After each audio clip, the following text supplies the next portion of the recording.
You're listening to Conservation Connection. I'm Chance. I'm Sarah Catherine. We're a husband and wife team running an environmental education nonprofit that's focused on connecting students to their environment. Each week, here on Conservation Connection, we do just that by introducing you to the groundbreaking science and conservation work that's happening every day across the globe. We talk to professionals working to protect our planet and ask them about their career, Their current projects, their wild and crazy stories from the field, and everything in between. This episode is a collaboration with the Sun Valley Forum in Sun Valley, Idaho. The Sun Valley Forum is an intergenerational meeting of forward-thinking professionals that come from a diverse range of disciplines. These experts are on the cutting edge of what's happening in the fight for our future, and they've all come together at the Sun Valley Forum to share ideas and to collaborate on solutions for a greener tomorrow. Let's get to the show. Alrighty, guys. You probably thought the episode was starting, and it will in 30 seconds. But first, we wanted to let you know that we're taking a 4-week break starting on July 16th, 2023. We'll be back with our 100th episode and another awesome season on August 13th.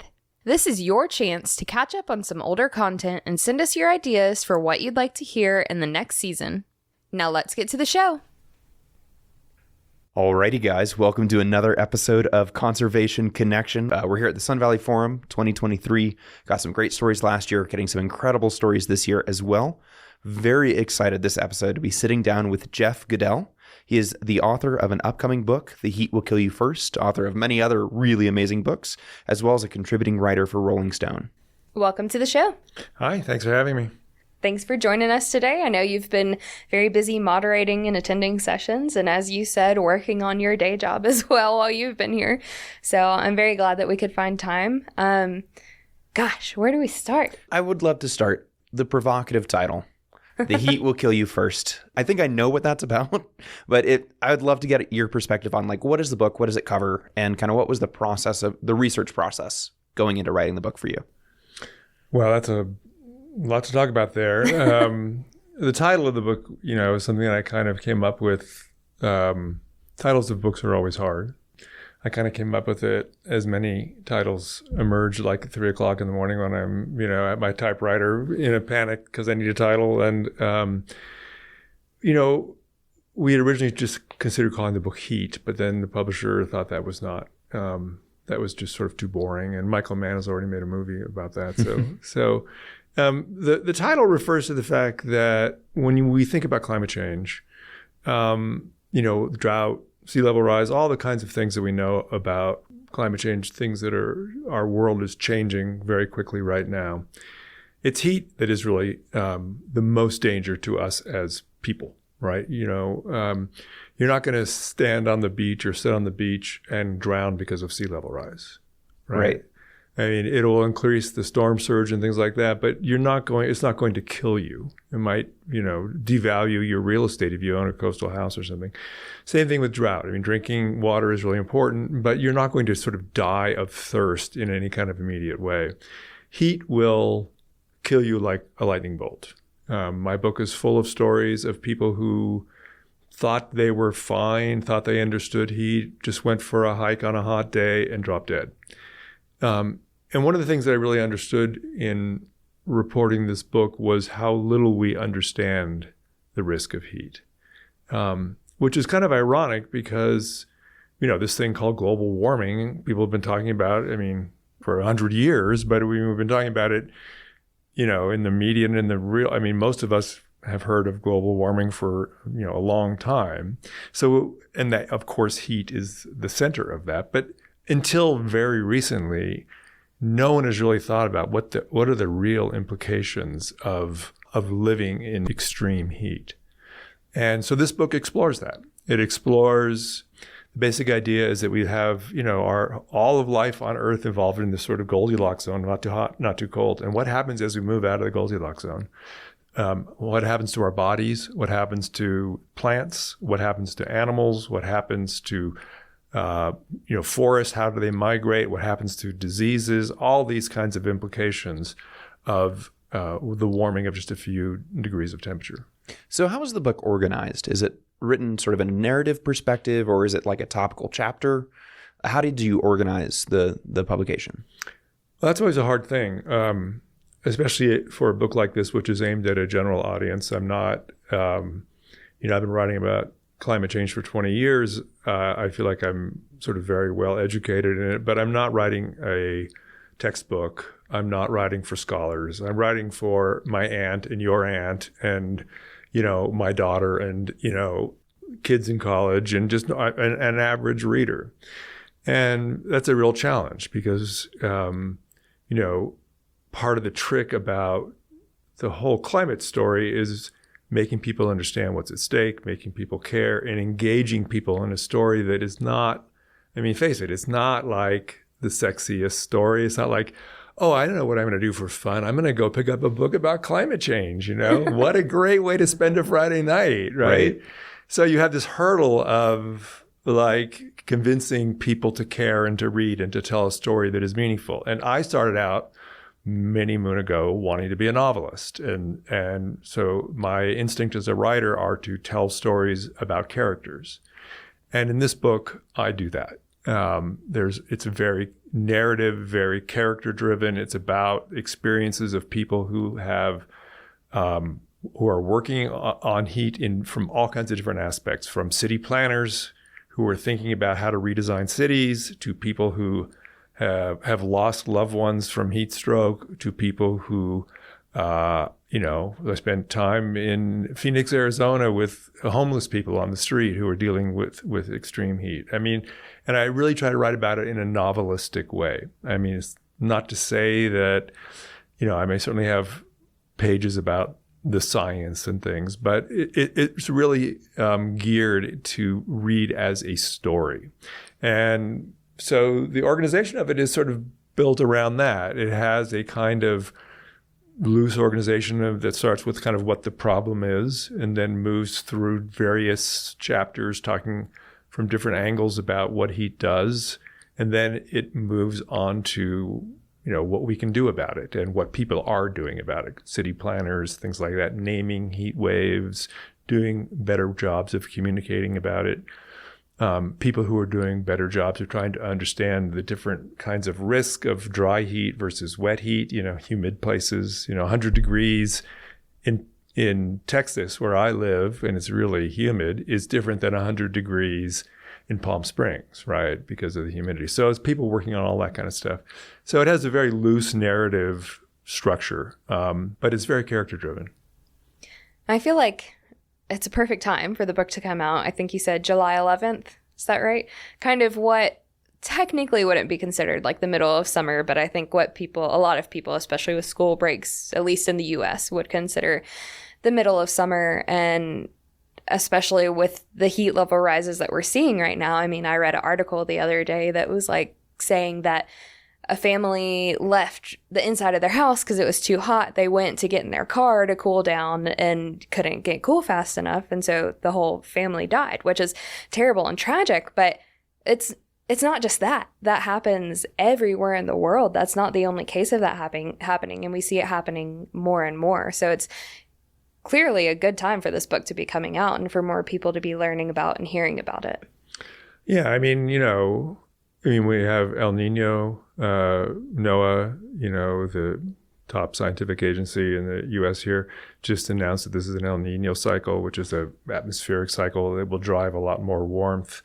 All indications are that we're going to have a very, very hot summer this year. We're going to have a lot of hot summers to come until we stop burning fossil fuels. But I think that right now, a lot of things are aligning to make this a particularly brutal summer. Some of the measurements of ocean temperature right now, especially in the North Atlantic, which has a lot of implications for our weather and our jet stream, are higher right now today than they have ever been recorded in human history. And that's very alarming because that has a lot of implications for our weather system. So yeah, it's, I started this book 3.5 years ago because it was a subject that I felt hadn't been thought about enough, and that there was a lot of room for me to add to the sort of accumulated understanding of climate change through this understanding of heat. But now I feel like I'm like living in the pages of a book that I wrote, Right. which is very spooky and kind of weird. I can You only know? imagine. Yeah. Well, especially when the book is titled "The Heat Will Kill You Yeah, First." I Right? know, It's not right? like rainbows and Candyland. You Yeah, know, it's yeah. very much a book that you don't want to be living in. Yeah. Yeah. I mean, you know, I kind of think of the book as a kind of beach read for the climate age. You know, really, because I do think that it's, we have to think about heat in a different way. I mean, you just talked about the family who, you know, died in the car, and we've all heard stories like that. And I write about a number of stories like that in the book. And, you know, that kind of thing happens because we don't understand what the risks are, right? We don't understand how heat kills us. And we don't understand, sometimes people think, oh, if I just drink enough water, I will be fine. No, you won't be fine if you just drink enough water. It's important to drink water, but that will not save you. And so there's this profound misunderstanding. And as our world gets hotter and hotter, and as these heat waves get more and more extreme, understanding this is really key, really, really important. Mm-hmm. When Amy introduced you the other day, as you opened the forum, she said something along the lines of like, you are the opener that's like opening us on kind of a dark note. And then as the forum goes on, we're going to talk about more hopeful stuff. But with that said, I'm curious if your book, is it all like the heat will kill you, there's nothing we can do, or is there like messages of hope in it? Well, I really don't like this binary of doomer or not. It's like right now in the climate conversations, this is like you're either a doomer or you're like a solutions person. Right. And you're put into these two different camps. I think that that's a kind of false binary. And I think that I agree that doomerism is as bad as climate denial. I mean, I think the notion that there's nothing we can do is anyone who thinks that doesn't understand the subject. And that's certainly nothing that I ever advocate or write about. I think there's a tremendous amount we can do. There's a lot of, I mean, I get asked all the time, you know, I've been writing about climate change for 20 years. You know, why are you not like an alcoholic living in your basement, depressed about the state of humanity, right? Yeah. And like, how do you like write about this for 20 years and not want to kill yourself? You know, I mean, Yeah. not to pun on the title, but it's because there's two reasons. One is because I think it's the most important story of our time, how we're going to deal with climate change. It's the human story of our time. When I started writing about climate change 20 years ago, I would talk to people like at dinner parties or whatever, and I would tell them that I wrote about climate change, and it was like I told them I wrote about the sex life of porcupines or something. It was like, oh, that's cute. It must be fun. I bet you have a great time with that. You know, Yeah. they didn't give a shit, right? They didn't Right. care, right? It's like not relevant. And now everybody wants to talk about it, whether they like agree or disagree or whatever, but it's like everyone knows It's it's a huge happening. forefront issue. Right. And so now, you know, this is sort of central to our conversation.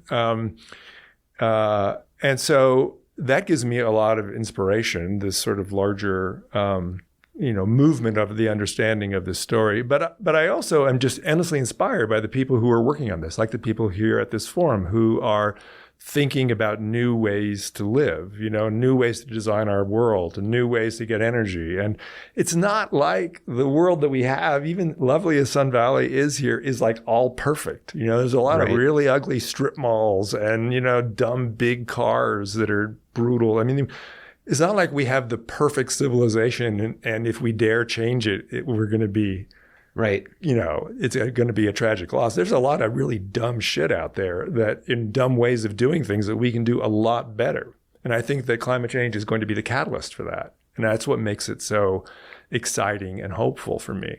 But I also think, and I said this at the forum yesterday, that we got to be real about what we're facing. This is not just like stopping to use plastic straws or, you know, adding a new bedroom onto our house or something like that. I mean, we have to understand that this is the reality of the scope and scale of the threat of climate change and what it means to our lives and the scale of the effort it's going to take to change. And so to the degree that my book is dark, yes, it's dark because it tells you the truth about what we're facing.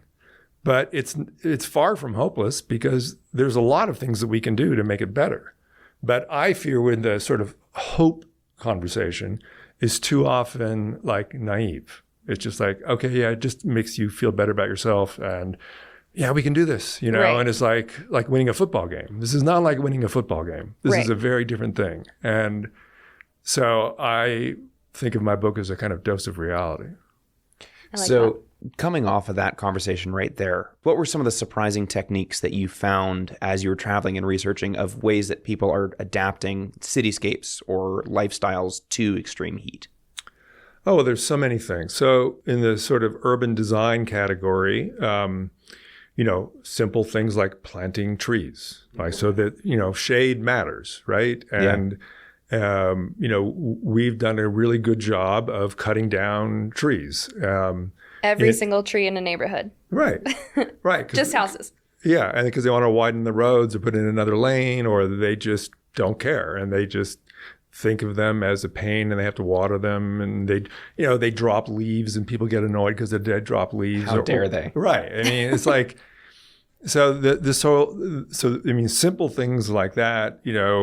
We have these, even here, I was looking out the window of the hotel over there, these giant asphalt parking lots that, all they do is absorb and reflect heat. I mean, there's all kinds of ways of thinking about, how to design a city in a different way, getting cars out of cities, or at least restricting their access. White surfaces instead of black surfaces, white roofs, light colored roofs. The color, as you know, if you go out on a hot day wearing, like I'm wearing today, a black shirt, you feel a lot hotter than if you're wearing a white shirt, right? Yes. You can tell. I mean, that. Everybody knows that. And it's the same thing with the construction materials that we use, right? So people are moving towards different kinds of construction materials. Air conditioning access, designing buildings so you don't need air conditioning or you don't need so much of it, right? Cooling centers, where you get public libraries or other things that are to stay open on hot days, and you communicate with people who don't have access to air conditioning, something to go, give them a place to go to, and one of the most important things that's happening, and that is really crucial, is just simply communicating with people during heat waves, right? So a lot of people die during heat waves because they're in their apartment and nobody's checking on them. They tend to be, in some cases, older people or something like that, and they're just alone, and they can't afford to run their air conditioning, or they don't have air conditioning, or whatever. And they're not aware of how hot it's going to get. They're not watching, they're not on Twitter every hour, like watching all this. If they're not getting heat warnings, and they just think it's going to be okay, and it's not okay. So just the simple things like checking, on people, calling your aunt, calling your grandma, people that who are vulnerable, making sure that they're safe. Understanding, the importance of like how you can cool down just by taking a cold shower. I mean, just things like that. What are some of the techniques to cool down? All these things are easy to do and will save many, many, many lives, but we don't do them because we don't understand. And we haven't had to do them Right. in the past, right? It's a changing world out there, and we're having to respond to an entirely new threat. Right. And it just goes right into that, like we're moving out of the Goldilocks zone. Right. We're adapting to a situation that our species has never had to deal with in the past. Exactly. And so, it's one thing to, the Pacific Northwest heat wave in 2021 was a perfect example. Everybody knows about that, that hit Vancouver and Washington and Oregon, killed about, I think, 700 people. I think the numbers now have been revised to 1,000. Even that's a big undercount. But, it was in a place that, no climate models were predicting 121 degree heat waves in the Pacific Northwest. It's like snow in the Sahara or something. It's like it Never happens. It doesn't happen. You think of the Pacific Northwest and you're like, oh, it just kind of stays cool up there, right? Yeah. And, people are always asking me, like, where do you, Jeff, you understand climate change. Where should I move? What's the best place to go? And, there is no safe place, but I always would point out the Pacific Northwest is like, it's got, a lot of water. It's relatively cool. There's a lot of virtues to the Pacific Northwest from a climate future point of view. And yet it gets hit with this extreme heat wave. No one knew what to do. No one understood what it meant. No one knew how to, had this idea of calling people who were vulnerable. Very few people had air conditioning. There's no cooling centers, just completely unprepared for it. And a lot of people died, right? So, I mean, that's one of the problems is it's not just this progressive thing that's like, oh, last summer it got up to 90 degrees in Sun Valley, and this summer it's getting to 92. It's not like that. It's like these heat waves, because of the changes in atmospheric patterns and stuff related to the melting of the Arctic and all kinds of complicated things, are manifesting themselves in these extreme bolts of just like, mind-boggling heat, right? Like right now in Texas, where I live, yesterday, I think 7 cities in Texas broke their all-time heat record, which in Texas is saying something, like 115, 116 degrees. And this is the first day of summer. Yesterday was the first day of summer. I mean, it's just like, and that heat is going to continue, through the next week. And it's even for people in Texas who, like I said, are completely used to heat and think that they're immune to it, are freaking out, right? And so one of the interesting questions I explore in the book, and that scientists don't have a good answer to, is how hot can it get? Obviously, if we keep burning fossil fuels and turn the Earth into Venus, it can get really hot. But I mean, just like at the levels of, if we continue kind of with business as usual. So, for example, there was a heat wave in Antarctica last year that spiked temperatures by 70 degrees Fahrenheit. Wow. 70 degrees. So one of the things I was asked, could you imagine a heat wave that would hit Texas or Sun Valley or New York City or wherever you want to name that was like 50 degrees higher than, the highest temperatures? Is it possible? And the general consensus is we're not going to get any heat waves that are going to be like 145 degrees or 150 degrees in, New York or Sun Valley or Texas. But the upper limits are not clear. So, we could get like really extreme heat waves that would cause, and the problem is the cascading effects, which is already happening in Texas, then you get blackouts, right? Because you have this incredible demand for power. The energy grid is not set up for this. During the heat, it has a big impact on a lot of the power plants, cooling and waters and the wires and things. So blackouts are much more frequent. Then you have a massive blackout. It's 120 degrees. You have no way to cool anything. You have no way to cool anything. And then you have what one scientist in the book describes as like a Katrina-like heat event, where you have thousands of people dying simply from the heat, simply because of this cascading effect of this. And so those are the kind of things that are kind of most terrifying to me. I mean, even with the Texas thing yesterday, I was here yesterday, but my wife and kids are in Texas.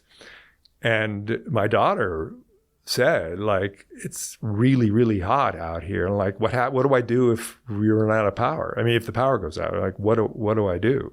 Yeah. And it's scary, because then all of a sudden, even people who are young and in good shape are vulnerable. Yeah. Right? What was your answer? I said, go to there's a river down in the center of Austin, in this sort of swimming hole called Barton Springs. I said, go to Barton Springs and hang out under the trees and go for a swim, and you'll be okay. I mean, I think that she would figure out how to handle it, because for better or for worse, my poor daughter has a father who's like talking about this kind of thing all the time. For about 3.5 years or so. Yeah. So she's like, oh my God, don't talk about this again, Dad. But not everybody. I'm not everybody's dad.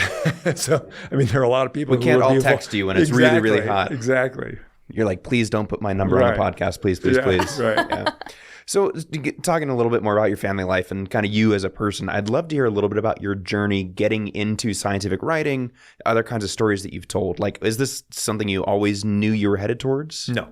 But you said you've been doing this for 20 years now? Yeah. So how'd you get to that point 20 years ago?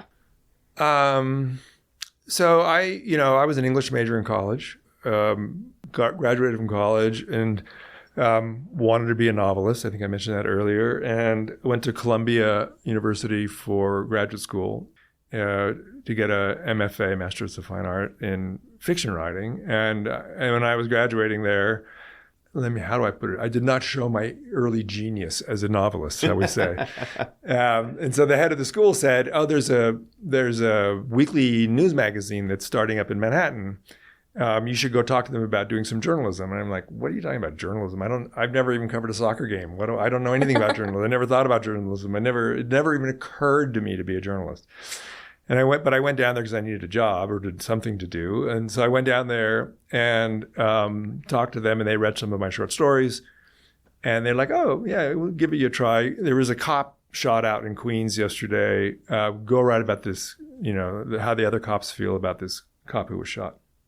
I'm like, well, what do I do? And they're like, just go and give us 2,000 words by tomorrow. And I'm like, I have no idea what to do. But I went out there and just talked to the cops and wrote this sort of, street scene thing.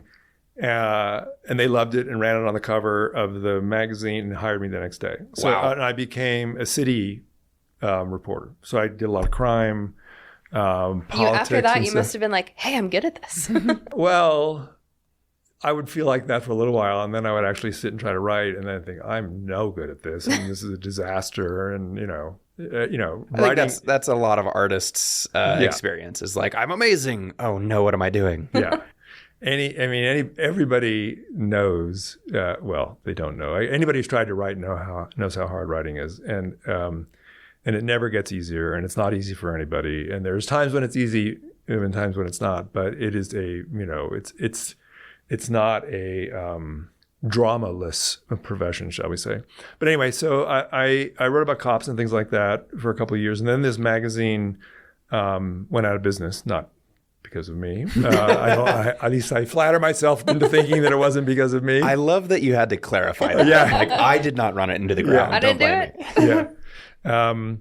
But my stories had gotten enough attention that I got hired by Rolling Stone immediately. And because I grew up in California and in Silicon Valley, and I worked at Apple in the early days, I knew a lot about tech. So I started writing about tech for Rolling Stone and did some other, I wrote about AIDS and some other stuff, but just a general stuff, general assignment stuff. And then in 2000, the New York Times Magazine called me up and said, George W. Bush has just been elected. He's got this, fossil fuel energy plan. It's going to mean there's going to be a lot more mining of coal. So why don't you go down to West Virginia and write us a big piece about the comeback of coal? And I remember being on the phone with this editor from the New York Times and him telling me this, and this little bubble went off in my head. It's like, coal? What are you talking about? We don't burn coal in America. I thought coal had gone out with like Charles Dickens. I had no idea that we burned coal. But of course, I didn't say that to him. I said, that's a great idea. And I went to West Virginia and spent basically a month and a half reporting the story. It was, and I saw these mountaintop removal mines, and that's when I first learned about CO2 and fossil fuel emissions and began thinking about climate change. It became a cover story for the New York Times Magazine. And basically, ever since then, I haven't looked back and basically have done nothing but climate change since then. And so that was 2000. That ran in 2000, so that's been 23 years. And, everyone, when I'm giving a reading or talking to people, they often will say, what is your degree in science? What qualifies you to write about complicated science? Why should we believe you or trust you about anything you write? You're not a scientist, And I always feel like my great virtue is that I'm not a scientist because I don't assume knowledge. I am very good at asking really dumb questions over and over again. Like, explain that to me again. I don't get a molecule does what? And like asking it again and like explain it to me like I'm 6, And I think the prerequisite to writing well about science is not a science degree, but a scientific curiosity about how things work and explain this to me and how does that work and why does that work and why is your research important? Why is your paper more important than that other paper? And convince me of that. And,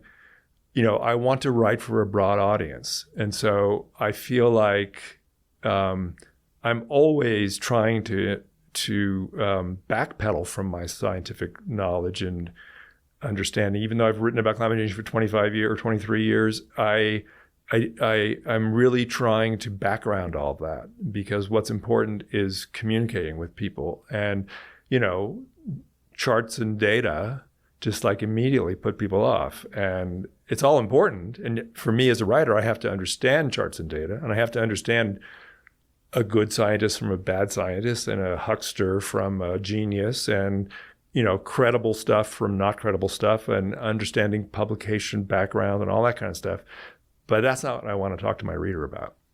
So, a lot of the science writing that I see is just too hard and too boring, and I don't even like it. It's just, and it has its place. There's no question about that, but it's just not the kind of writing that I want to do. Yeah. It's definitely nice to meet a kindred spirit in that way. We do a lot of, with our nonprofit and the podcast, we do a lot of science communication and science communication workshops, particularly with like undergraduate students that are getting into the science pipeline to be career researchers. And like, how do you tell the story of your research? Like, how do you explain what you're doing at a level that somebody who never graduated high school wants you to get more funding to continue your research? Right. And it's a very different skill set from being a good researcher. Totally. And it's something that there's not enough of it in the world. So it's always good to hear somebody else prioritizing that style of communications. Yeah. And there's a lot of great scientists, great scientists who are awful communicators. Yeah. James Hansen, the guy who was basically the godfather of global warming science, who in 1988 in a congressional testimony, said in front of Congress, the fingerprint of climate change has been detected. He's the NASA scientist. He's like the guy.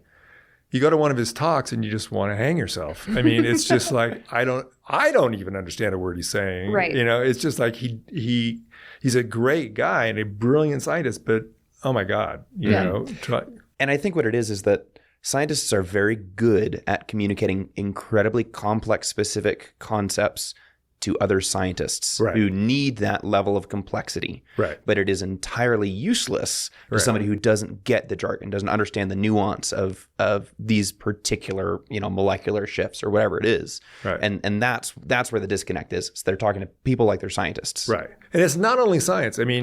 It's also finance. Absolutely. Yes. Everything. You talk to some of these people about various financial funding mechanisms and things like that, and oh my God, it's just like so complicated. And they're talking to each other, and it's important, and they understand it, and but to communicate these ideas outside to other normal people who are just regular people who, like me. I was talking to some people here at the forum yesterday on the patio, these financial people, and I was like, I have no idea what you're talking about. What is this mechanism? How does this thing work? It's like, so these financial tools are so complex, right? And, a lot of the people who are good at designing them and making them work are just not good at explaining and telling the story of how they work and why you should care.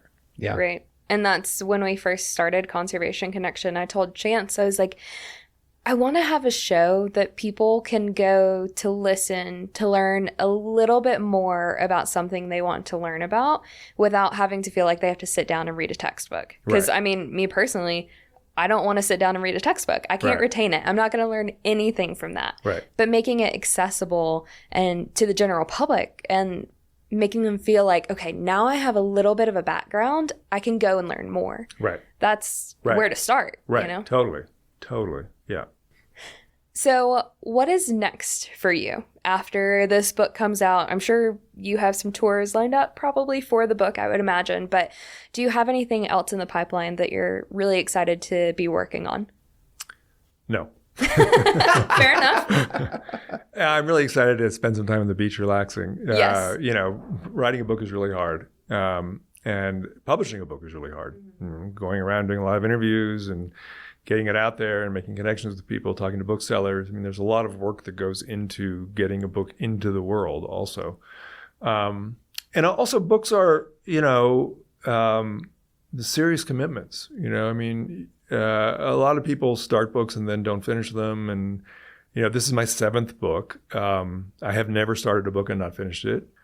But I also, after writing 7 books, I know how hard they are. And I don't want to commit 3 years of my life to something that I'm going to get a year and a half into and think, what am I doing? You do that with every book. I mean, you do that every 3 months, like clockwork. You like think, what the hell am I doing?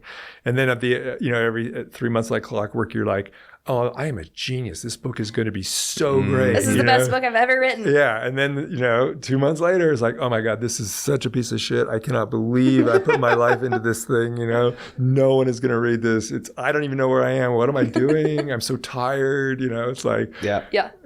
So when I think about the next book, I right now, it's kind of PTSD a little bit. But it's also, I need to think carefully about it. And I have a couple of ideas, but they're not gelled. And, it's this sort of exploratory process that, comes out of a conversation with my publisher and my agent and my friends. And so but at the moment, no. Some good relaxation. Yeah. Good. Well, it makes sense. If you're committing about a bachelor's degree worth of time to a project, you really want to make sure it's the right project that you're going to be living with, breathing with for the rest of this time frame. Yeah, totally. And also something, the hard thing about book publishing is that, like I started this book 3.5 years ago. And so where's the world going to be in 3.5 years or 4 years or 2 years or however long it's going to take you to do your book?